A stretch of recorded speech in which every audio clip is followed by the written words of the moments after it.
Hi everybody, Jane here, and today I'm doing a book review on the book Jack London and the Klondike Gold Rush by Peter Lourie. And it does have a lot of illustrations within it, and the illustrations are by Wendell Miner. It also has an amazing amount of pictures from the time period, including pictures of Jack and actually a couple pictures of him with other people during this Klondike period of his life.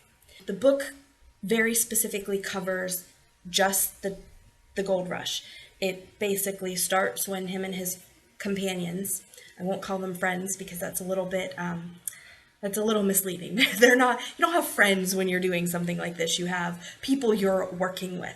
Basically, the story starts when Jack and his companions head out to the Klondike to search for gold, and it ends when he returns after, unfortunately, not being able to stay and also not striking it rich.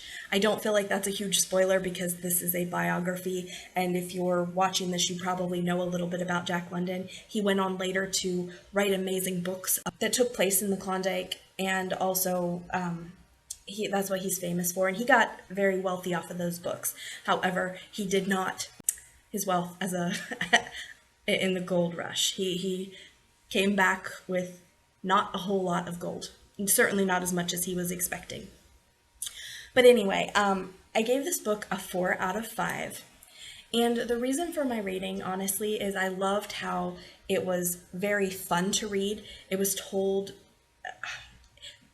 like fiction. I felt like I was reading a story as much as being told about the stuff going on with Jack. I also loved that it was very on point. Sometimes with nonfiction, writers tend to digress, and this was not one of those books. We learn a little bit about Jack as far as how it's going to affect him in the story that we're talking about, the Klondike Gold Rush, and a little tiny bit after. And there is commentary on he experienced this, and this is probably what inspired this or this part of his book. So it wasn't completely unrelated to the rest of Jack's life, but the focus was certainly on Jack, and there wasn't a lot of digression either into the Yukon and the history and all that stuff, which I think would have been distracting. That is one of my biggest criticisms of nonfiction, is that they tend to be dense. They tend to be throw information at you, and they tend to be very, we're going to go off on this digression about this really cool fact we learned that we think you'll find is cool too. And this book does not do that at all. This book is very much, here's Jack, here's the cool stuff he had to do. I was definitely holding my breath as they're carrying these heavy packs. I guess I didn't know this at all about how to get to the Klondike. They had to carry a ton, like a literal ton of equipment, and they had to carry it a mile at a time. So they would take a pack, if I'm understanding what this book is saying properly, they'd have to take a pack of supplies and walk a mile, then drop off the pack, come back, take more, and that's how you got your stuff basically where it needed to go. Now, there was some sea voyage crossing too, and that was crazy. I had no idea everything they went through to get to the Klondike to even pan for gold. So it was very illuminating. I really had a great time with this book. It was very entertaining, very on point. The main criticism I have of the book is that in the author's note, the author admits that he took some liberties. He says that he did this to make it more readable, and everything that he covered in the book was things that could have potentially happened.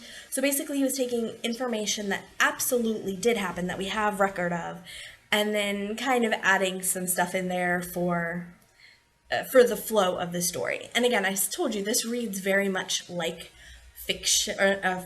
It's entertaining like that. And there are parts probably where that is exactly the point, that he put that in because it was entertaining, versus maybe not exactly word for word what happened, or maybe not something that did happen but that could have happened that Jack would have seen. So that is my main criticism of the book, and it's a small one. If you are reading the book for enjoyment, to get an idea about Jack London, to learn some stuff about him in the Gold Rush, that's probably not going to impede your enjoyment at all. If you are looking for something that is 100% factually accurate, okay, that might be a problem. But other than that, I really, really enjoyed this book. Cannot recommend it enough if you are wanting to read a biography about Jack London, at least the part of his life involving the gold rush.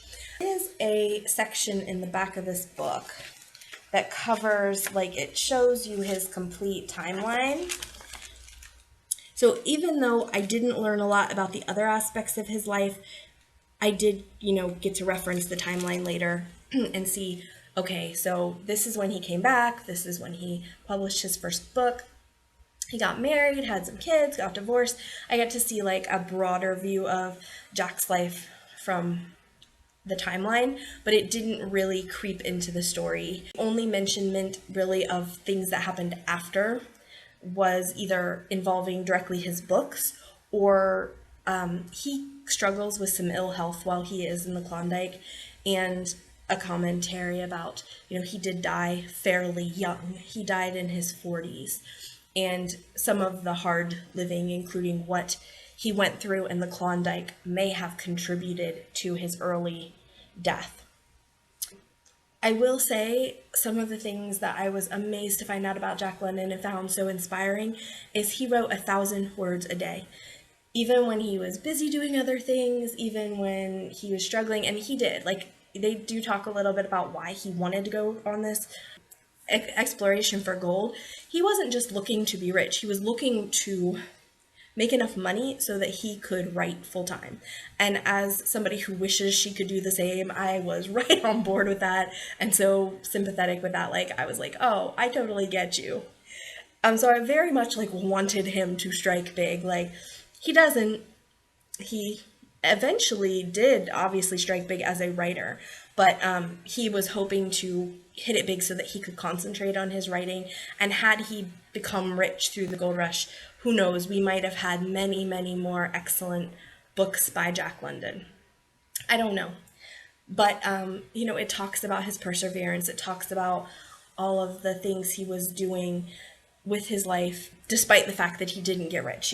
He still managed to write all the books that he did. Like I said, 1,000 words a day, that is no small task. So Jack London is a really interesting guy. I will admit I haven't read any other biographies on him, I don't think.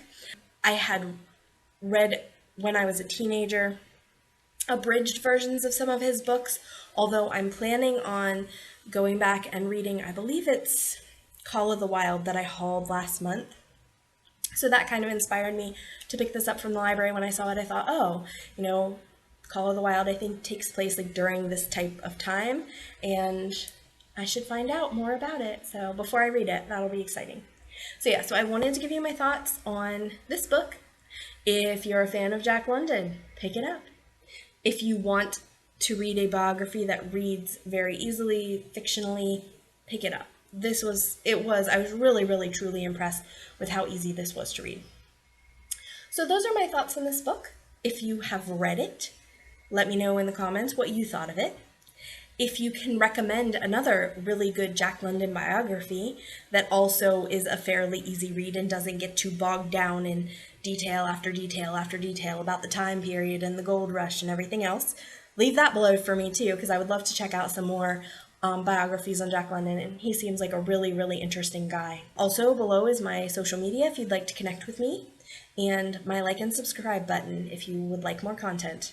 Alright guys, thank you. I'll see you next time. Bye.